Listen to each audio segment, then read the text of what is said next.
A few weeks ago I posted about making guitar pickups out of reclaimed nails and some other things, but we didn't get a chance to hear them until today.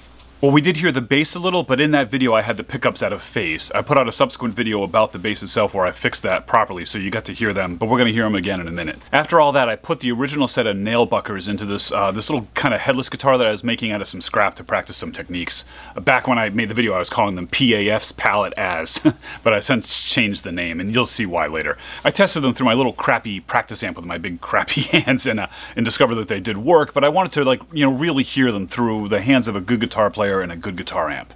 But before I did that, I also wanted to try out something a little bit different. The original NailBuckers were made using nails on one half and then Alnico 5 poles on the other half, and this time I wanted to use all nails for pole pieces.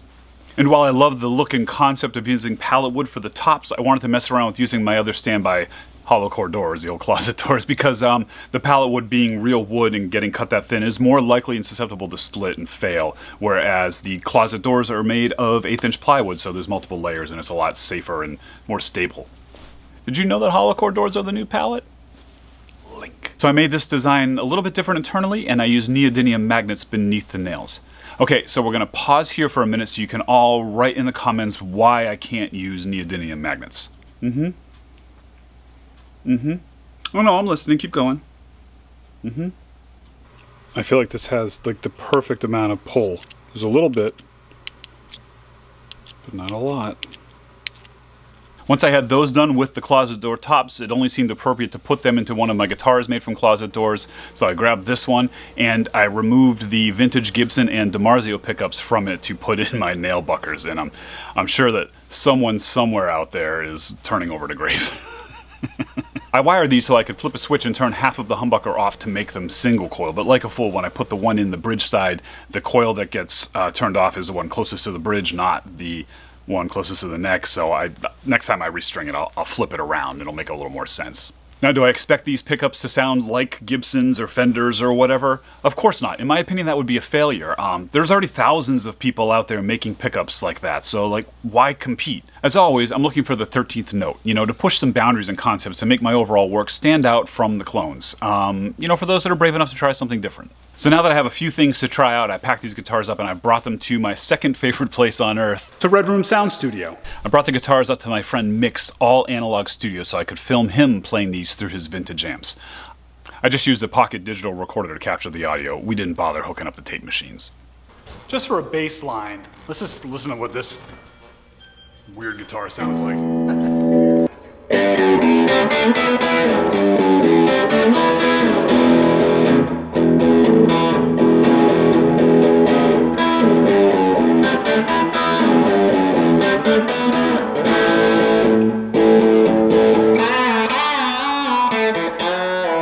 Again, not that I want or expect my stuff to sound like these instruments. I'm just using this because these are sort of like industry standard sounds that most musicians consider good. So we're just sort of laying the ground to see, if we're in the same arena.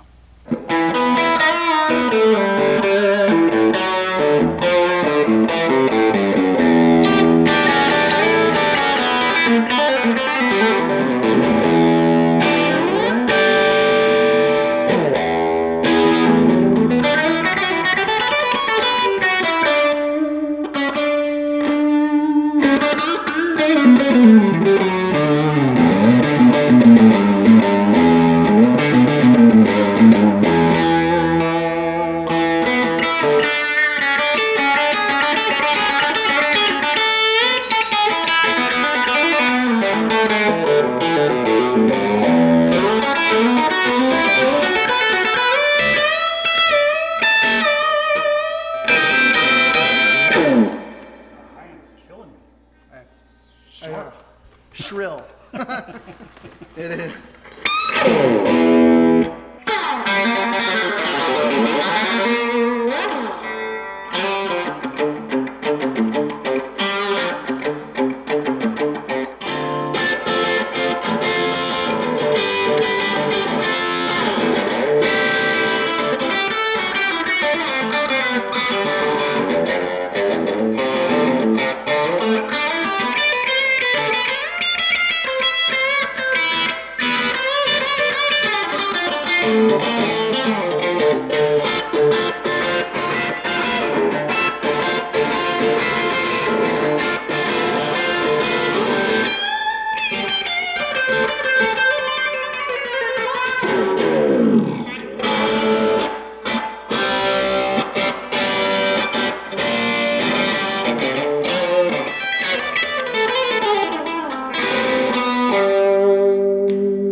Yeah, this guitar through the phases of turning the toggles off too. I want to hear like all the. Okay. Well, this is everything. Yeah, that was just the top, so maybe just kind of cycle through whatever. I just want to hear them all. I guess this is both, right?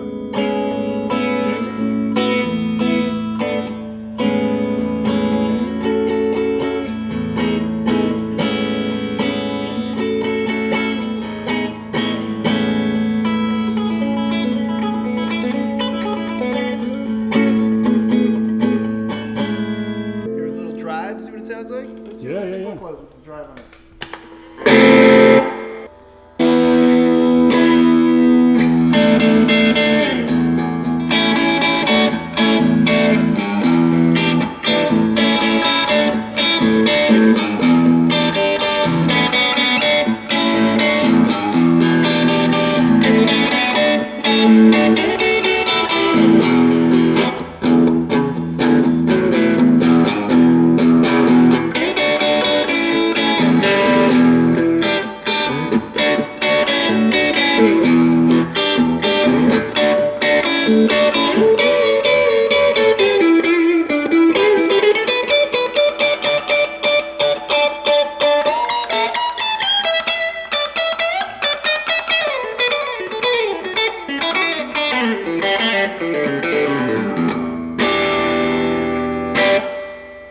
Yes? Oh, those are the single chords.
I don't know it. Yeah, it's a 76 precision. Yeah, right? Flat wounds, mute, you know, so it's thumpy and dead, and you know.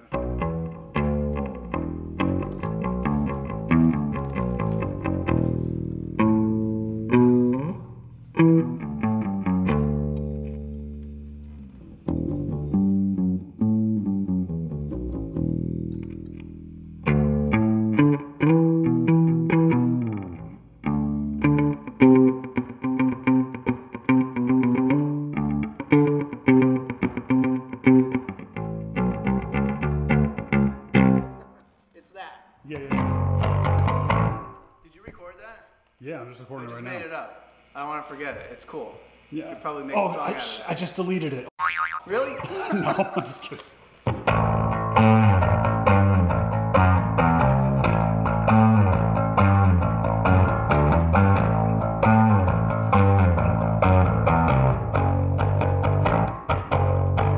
Or something different. Yeah, we'll do whatever you want. I'm just gonna film you for a while.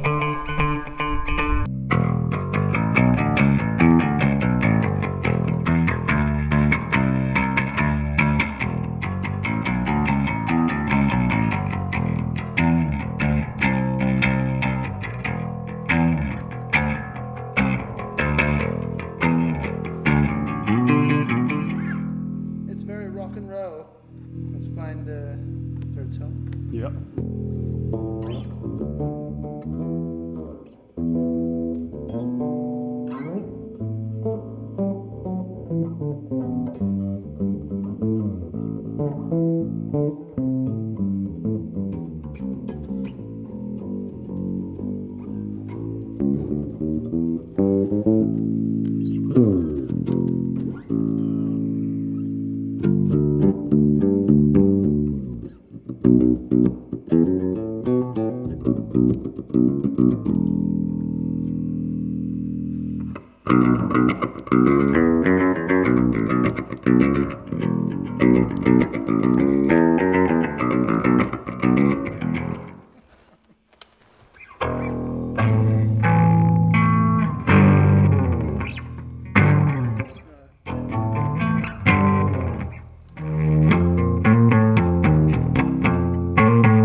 If you watch my channel, you've seen this space before, and I'm sure you've seen Mick before, but this is my longtime friend, Mick Connolly, and this is the Red Room SoundStudio, his amazing all-analog studio that he set up here in Torrington, Connecticut.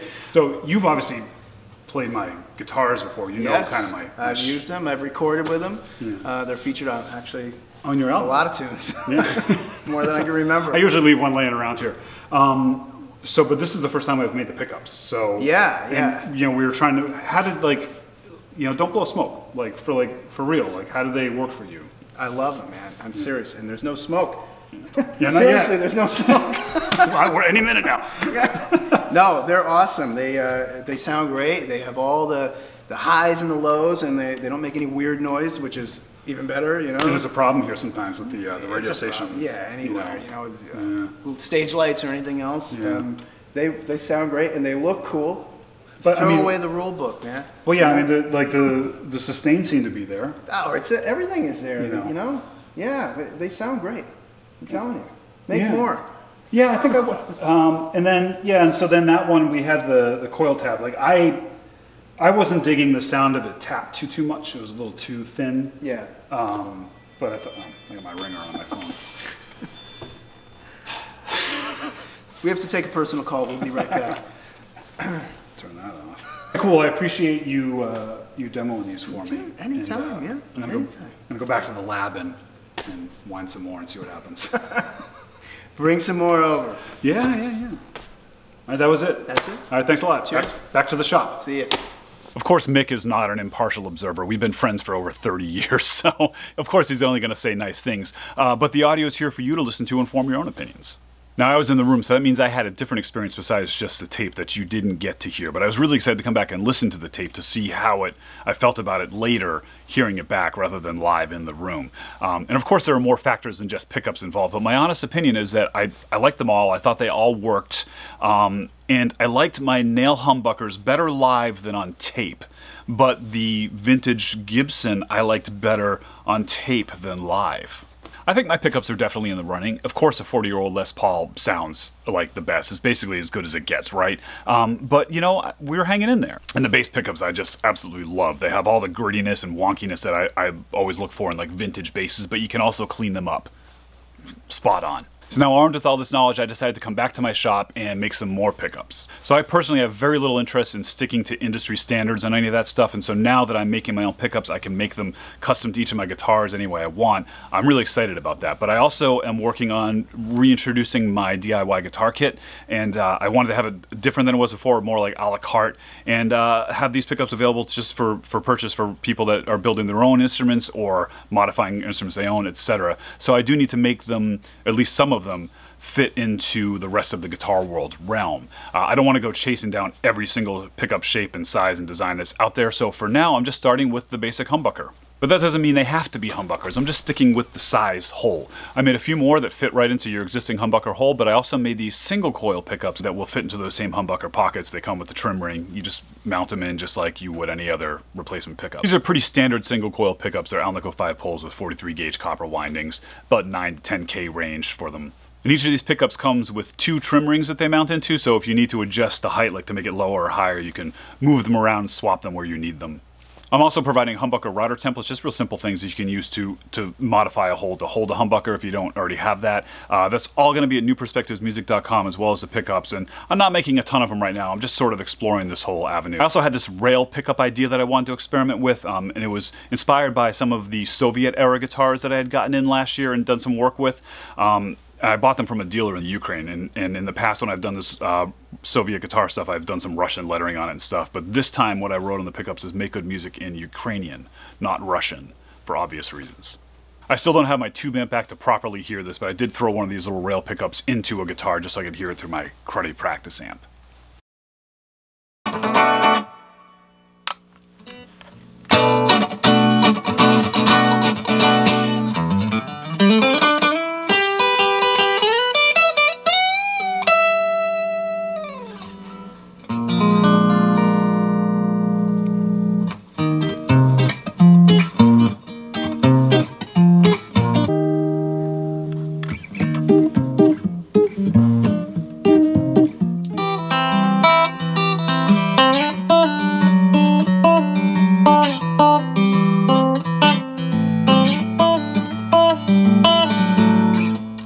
And since these pickups don't fit standard holes, each one of them just automatically comes with a router template that's custom to it. So you can, for your fresh scratch build or to modify a guitar, just be ready to go. I'm just beginning to scratch the surface of all the ideas that I have for what I can do with these pickups. I'm so excited about it. I feel like it gives me more ownership of the look and the sound of the work that I make. But I'm also curious of what holes you think are missing in the world of pickups. Like, what's the thing that you want to see or hear that you can't find? I'd love to hear your ideas, but keep in mind that I'm all about smaller footprints and ecology. So if you're talking about doing stuff with, like, you know, unicorn horn and truffula tree inlays, I'm just not interested. Think sustainably. What could we do? I don't know. I love the hive mind. You guys are great. It's always a lot of fun for me to share this stuff with you in real time. And for every good idea I have, I see 10 or 50 excellent ideas in the comments. So throw them at me. All right. Thanks a lot for watching. Be good. I almost forgot to mention that the center square is back in stock at squaretools.com. Go grab one while you can. squaretools.com.